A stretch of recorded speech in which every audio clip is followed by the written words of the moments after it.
Can a landowner lease mineral rights that he does not own when the real owner of the mineral rights has not exercised his rights after 17 years? This was the question before the court in the case of the claim jumper. In 1968, a couple sold their surface property rights to a buyer and conveyed the mineral rights to their son, severing the surface and subsurface property ownership. The surface property owner then sold his interest to the defendant in this case.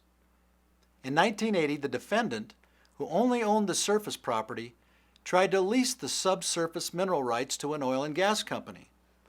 The oil and gas company agreed to pay the defendant a bonus upon executing the lease, royalty payments for any oil and gas produced, and delay payments if the oil and gas company did not begin drilling within 1 year.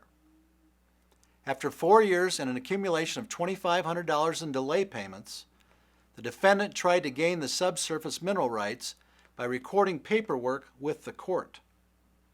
In 1985, the real owner of the mineral rights contested the defendant's ownership, filed his own claim to the minerals with the court, and sued the defendant for the money to be made from the wrongful lease.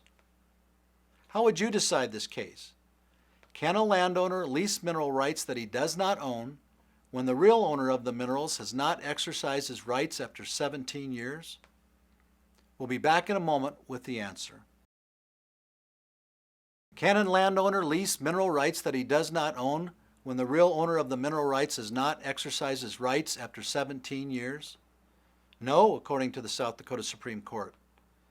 In South Dakota, an owner of subsurface mineral rights must renew those rights every 23 years if the rights are unused. If unused for 23 years, they are deemed abandoned and automatically vest in the surface property owner.